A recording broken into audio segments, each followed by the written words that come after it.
So here's final confirmation that we do hold the tiebreaker over Rotterdam and would have held it regardless of the method used, because both of our head-to-head games ended in scoreless draws. It would have gone back to goal difference anyway. So we're still in third league and not the best sponsors. None of them are offering guaranteed money. I decided to go for home victories because with the motivation mechanic, it's easier to win at home compared to on the road. A pretty good result for our youth academy this time, as the graduate comes in already level 4 and only 17.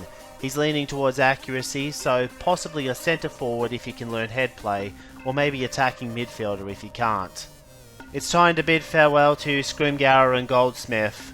As I mentioned before, this was the last transfer window in which the game would have allowed us to sell Goldsmith, and there was no point in keeping Scrimgeour either, as his value has already taken a dent from sitting on the bench, and it only would have gotten worse had we kept him around.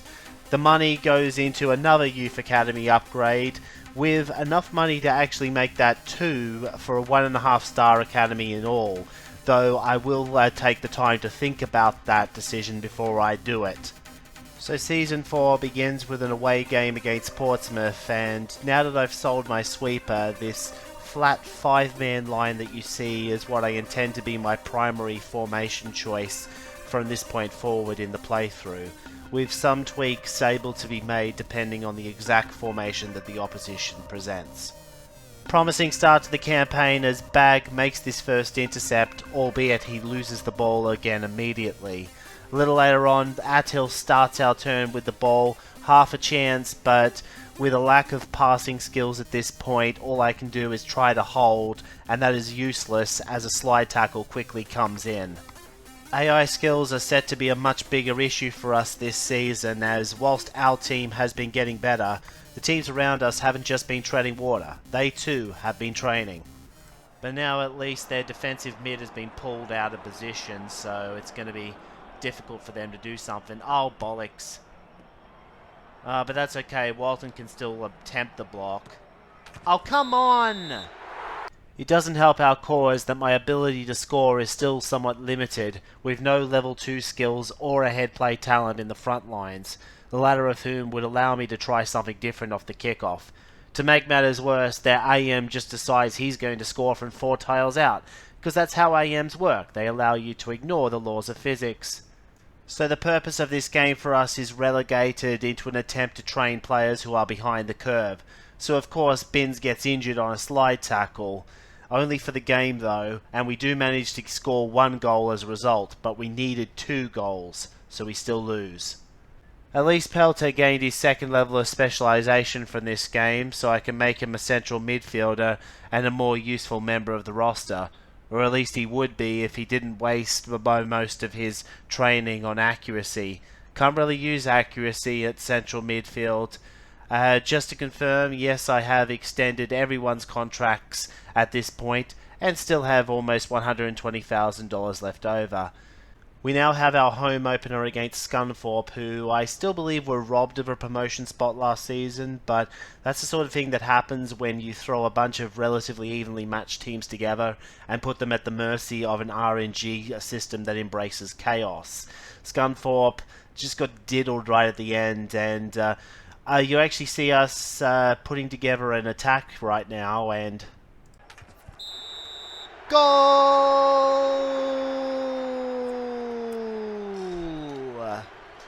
A practical demonstration then of the aforementioned chaos, because all 3 of those rolls that led to our goal could easily have gone the other way, but they didn't, and Jerd is on the board going into half time. But we still have to defend against Scunthorpe for 45 more minutes. Okay, I'm not going to get too angry about that because he has been giving us a few good blocks as of late. Come on, fellows, you have to save one of these someday. I'll admit that that was actually Popejoy's fault. He has a much higher defense rating and should have made the block. But I singled out Fellows there because he is still yet to make a save in his career, and with Scunthorpe looking to score again, he needs to rectify that now. Yes, Fellows! Popejoy is also able to redeem himself for his earlier missed block, so even though we couldn't hold on to the win, we are going to get a draw against a strong opponent. I regret not starting Trivet's second level of head play before, but there's still just enough time for him to train it before he has to leave the club. So now we have begun that process. Next game is against Barnsley, and this is shaping up to be another very difficult matchup.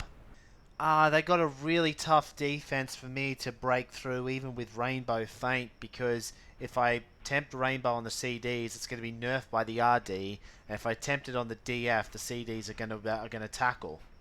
And as for Barnsley's attack, whilst it's not as menacing as the back five, they do have a left winger with 53 control, so they are still nonetheless very dangerous. And whilst we did win the ball from him at the end of the last clip, it has compromised our defensive line, so when there's no good options for me to pass to, it's all too easy for them, after getting the ball back, to launch an attack and score.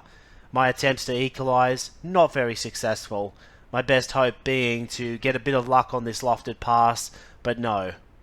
And Challenger's traditional shot off the kickoff also amounted to nothing, so it looked like this was going to be a game that I just skipped to the end because we've already lost, but there was an incident late involving my new acquisition Pete. I actually forgot that I bought this player when doing the edit, which is why I didn't see footage of me buying him, but I used him to press the left winger in the hopes that he'd be forced to pass, except for one small problem. Oh, what? What? I pressed, and he's still allowed to use a skill. I call hacks on that. I call hacks.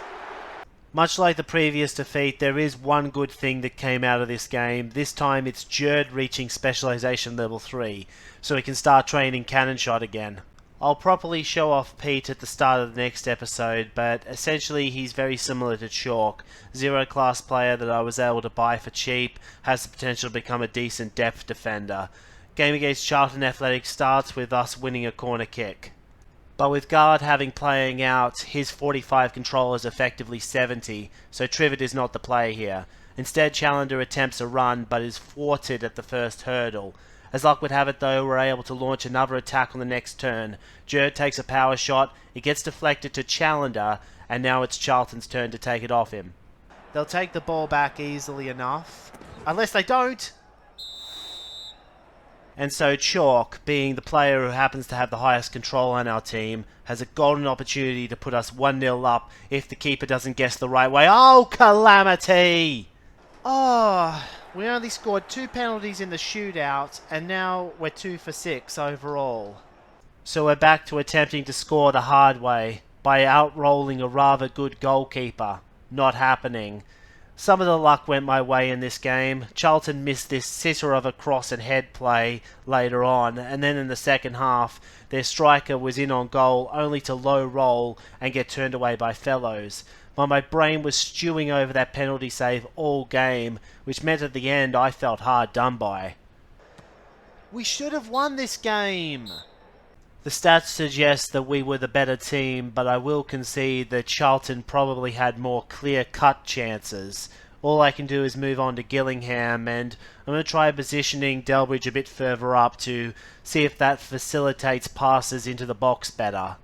But none of that matters right now because Burgess is bearing down on goal and Gillingham are going to go 1-0 up before we've even touched the ball.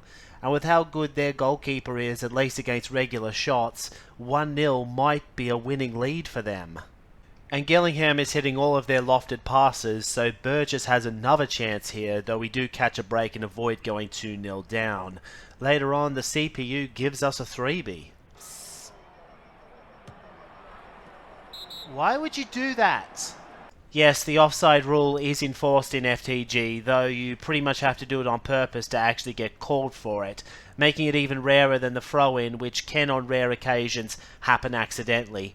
Also, us getting the ball back in our own box really didn't help that much, so we're still 1-0 down. And later on, this last-ditch effort to get an attack going with Challenger's Rainbow Feint amounts to nothing, giving Gillingham an opening to counter-attack. Fellows, you had a greater than 50-50 chance of getting that. But a greater than 50% chance is not a 100% chance. And so the specialisation progress is once again the only good thing that comes out of this match. Speaking of, Attil is going to become a right back. I want most of my youths to become universal so they can train 2 skills, but I'm making an exception here because the 3-tile sprint synergizes very well with slide tackle. Chalk also becomes an amateur defender, and out of these skills you can make a case for long pass, but I think my logic at the time is that I just wanted the skill that was quickest to train. Here's the training screen so you can see the progress of all the skills that are being trained. Draco has learned Nutmeg and is immediately starting on level 2.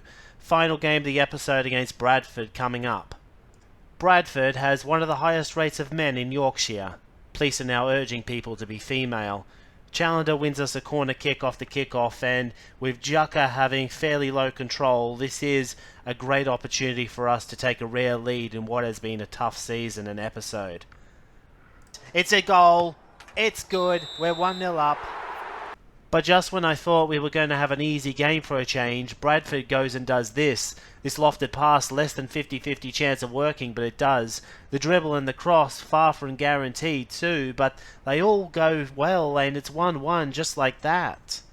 We do have plenty of time to score again, however. The good thing about the fullback's ability to nerf opposing skills is that that ability works when you're attacking too, so Walton is able to use that to his advantage, starting up another attack, only for me to squander it by being a bloody idiot. Oh, I messed it up. I should have just done that. I should have just put Jerd there and we would have had a chance. Even if Jerd's cannon shot attempt would have been nerfed by their own fullback, it still would have been an attempt on goal as opposed to no attempt. You'll notice I subbed Hutchinson on for the second half to prevent Bradford from using the same line they used to score in the first, and indeed they don't score. A little later on, Jerd actually has a chance to set up for a cannon shot, albeit nerfed by the fullback. It still would have been a better chance to score than what I did, which was give it to Challenger, because Challenger has to get past 2 people here. But it ends up being the same result. We score anyway. Alright, Binns is coming on. And I'm dropping every single player back. We still have a few bullets to dodge yet. First bullet, blocked by Bag before it could become a problem. Second bullet, Short Hose has a nutmeg opportunity, but Attil is in the perfect position to nerf him, and Walton wins the contest. With time winding down in the game, I take this opportunity to get Binns involved for a few extra specialisation points. We now have 1 more bullet to dodge. This is Bradford's last turn of the game. Yeah, we made sure that they had to take an extra turn just to play, but oh crap. They gave so many long passes. What the hell? What the hell, man? All I had to do to win that game for sure was to keep the ball with Jerd and have him dribble out into space. But no, I just had to give the RNG a chance to screw me over. That shot was 26 versus my defender with 47, and even if he failed, there was still another 30 and 26 behind him. And that was after they succeeded on a level 1 long pass. So now, in what should have been a relatively easy season after the heroics of last season, we're once again in the drop zone and well behind safety. See you next episode.